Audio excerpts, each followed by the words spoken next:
Where did you go for all of your kind of financial advice?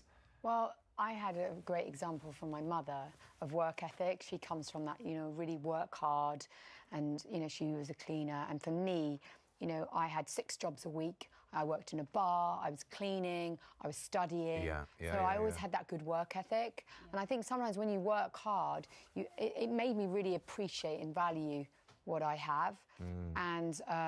But my mother had a very feet-on-the-ground approach to everything, of keeping it simple. But I will say, I think it's brilliant that the One Show can stick up for people, you know, just expose it. It's a wonderful thing, because it could, you know, happen to anyone. Absolutely. Yeah.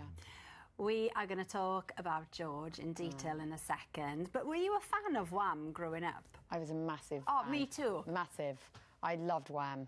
I went to his concert, you know, I thought I was going to marry him, had the posters. Favourite song? Probably I Don't Want Your Freedom, that's from Wham. Yeah. Gosh, and when you think what came from those initial thoughts there, we're going to talk about your tribute in just a moment, but before we do, just have a look at ours. Here we go. Please. Yeah, it must be quite really hard for you to watch that, because obviously you're very close friends with George. How did you meet him then, originally? Look, first and foremost, like most of us, I'm a fan. So when I became successful with the Spice Girls, we were at this radio award ceremony at lunchtime, and I remember trying to shake off the other girls, thinking, I want to go up to him, but not with them, lose them. I think I pretended I was going to the loo. And I went up to him and I tried to give big flirty eyes, and it just sort of didn't work. I was like, oh. And but he gave a speech about losing his mother, and I'd lost my dad. And it was, you know, when someone's that honest, it gave me that feeling, I don't know, of connection. I really identified with that. And so we became friends. And, you know, obviously I found out that I wasn't his cup of tea in that way. But, you know, and he was... Do you know what, in life? I didn't see him all the time. But he was one of those people that... You know who your friends are when, let's say, the chips hit the fan? That he stood up for me, and he took me in. I lived with him when I had my first child. And also when I left the Spice Girls, I lived with him. So moments when I felt vulnerable... Yeah, big moments. Yeah, he stepped up for me. And also with music, I'd go and say, what do you think? You know, so, you know, it definitely affected me when somebody... He meant a lot to me. He really did. And how honest was he with you? Brutally honest. Was it? Yeah. I think I actually really appreciate that. When somebody says, oh, that's not so good, or what are you doing?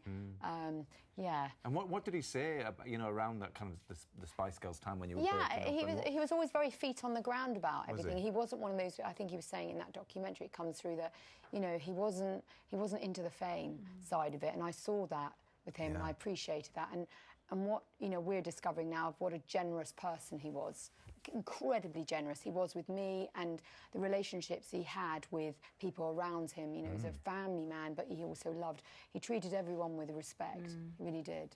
And the terrible news of his death was a huge shock to everybody. Yeah. But, I mean, for you, Geri, it must have been absolutely awful. Where were you when you heard the news then?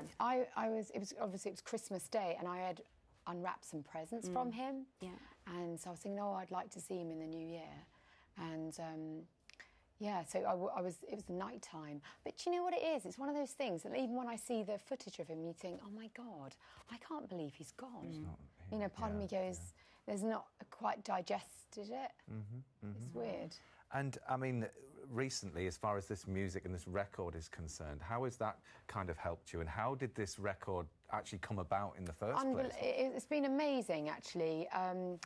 OK, so the whole thing is very bittersweet, because, you know, I was pregnant like you and all very hormonal and sensitive. And when I got that news, I was in the middle of writing music, and so I put all my feelings just down, you know, just wrote the lyrics and a bit of melody, and then I created the song with some co-writers, and... But then I played it to the record company with some other songs, and they said, oh, we want to release that. And I was just like, really?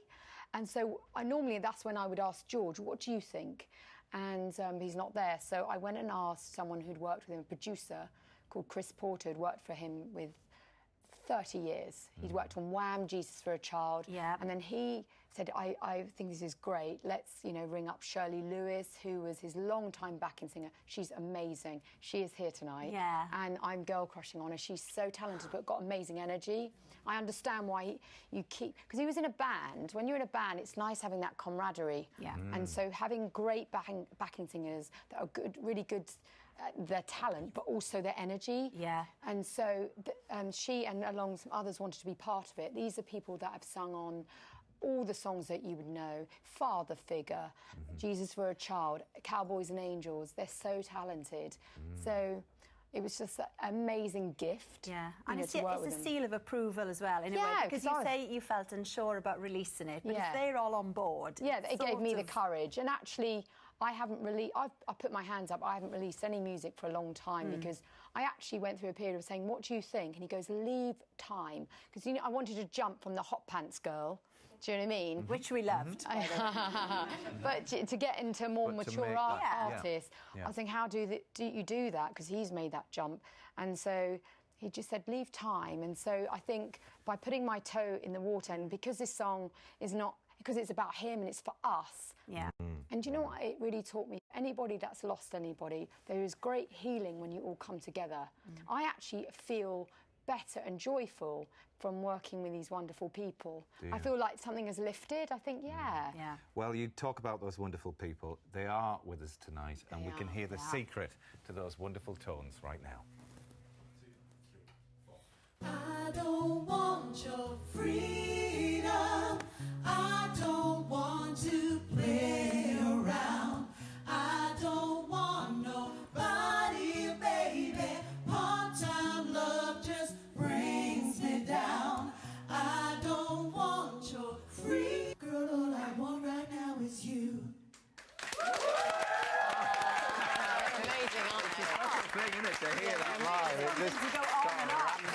Amazing. Actually, another thing that occurred to me, you know, as well as these amazing people, I went on this little pilgrimage and I met up with Esther Rantzen. Oh, yes. And she told me... about how generous he was about with Childline. Yeah, he gave all the royalties of Jesus to a Child to Childline. And then Stephen Fry and the profits from this record that I make will go to Childline. You're going to, And then Stephen Fry, he said to me, I met him the other day, he went, do you know what? He was raising money for Terence Higgins Trust. And he said that George pulled him to a side and said, you can have all the profits from Britain of Ladies and Gentlemen, the collection album. Did he really? Yeah. He just said, well, I didn't know that. No. They're like, wow. Well, Geri and the fantastic band we heard will be performing Angel in Chains for us a bit later on. Yes, meanwhile, Michael Douglas has been to Eastleigh to find out how a performance at a bus stop has led to 15 minutes of fame.